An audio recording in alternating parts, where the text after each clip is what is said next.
Jamais sans la grâce, une dévotion matinale qui vous connecte à la pensée de Dieu et vous donne la provision du ciel au quotidien. Bonjour chers amis, chers internautes, chers téléspectateurs, nouvelle journée, nouvelle provision.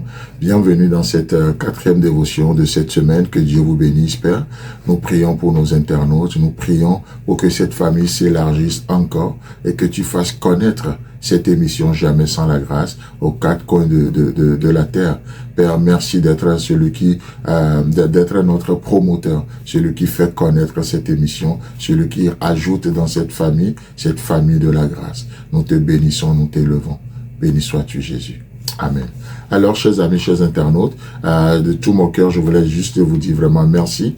Merci aussi pour vos apports, vos commentaires, les retours que vous nous faites et la confiance en partageant aussi vos témoignages avec nous, ce que vous traversez, les temps que nous avons en ligne pour prier aussi pour ceux qui nous appellent, pour élever ensemble nos voix vers le Seigneur, pour que nos défis soient confiés à Dieu et que la provision nous soit accessible. Vraiment, merci pour cette relation de confiance qui s'établit de plus en plus entre vous et nous. N'hésitez pas, si jamais vous voulez nous parler, n'hésitez pas à nous envoyer un message par WhatsApp, par ce numéro qui s'affiche sur l'écran, et nous ferons le plaisir de convenir un moment avec vous pour échanger. Que Dieu vous bénisse et bienvenue encore dans cette dévotion. Alors je nous lis Néhémie chapitre 4, le verset 4 et 5 où il est écrit: Écoute, ô notre Dieu, comme nous sommes méprisés, mais fais retomber leurs insultes sur la tête et livre-les au pillage sur une terre où ils soient captifs. Ne pardonne pas leurs iniquités et que leurs péchés ne soient pas effacés devant toi, car ils ont offensé ceux qui bâtissent. Amen. Alors, chers amis, chers internautes, et nous avions parlé avec ce verset, ça nous a servi à faire pas mal de parenthèses, à élargir l'espace de notre tente, à élargir le cadre de notre réflexion. Et ce matin, qu'est-ce que nous voyons? Que la prière, comme on l'a toujours dit, elle n'est pas la solution à tout, mais dans la prière, nous recevons la solution à tout. Nous recevons la solution à tout.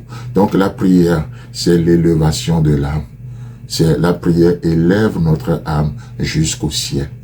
C'est pour ça la Bible nous dit prier sans cesse. Christ est assis à la droite du Père. Alors priez sans cesse. Et lorsque nous sommes dans cette attitude de reconnaissance dans la prière, ça élève notre âme. Comme le dirait quelqu'un, la prière c'est la respiration de l'âme. Ça permet à notre âme de respirer, d'être épanoui, Et vous savez, quelqu'un a dit, la meilleure prière est la plus clandestine.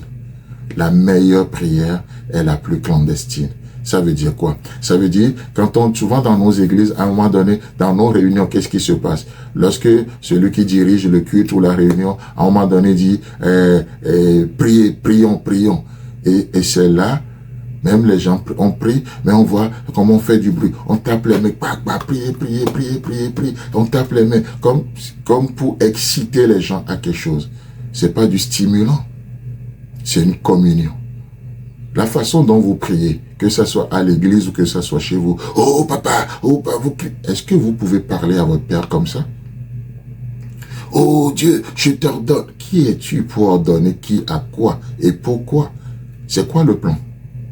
On n'ordonne pas à Dieu, on lui obéit, on cherche sa volonté, on lui confie les choses, on se décharge sur lui. On reçoit le discernement.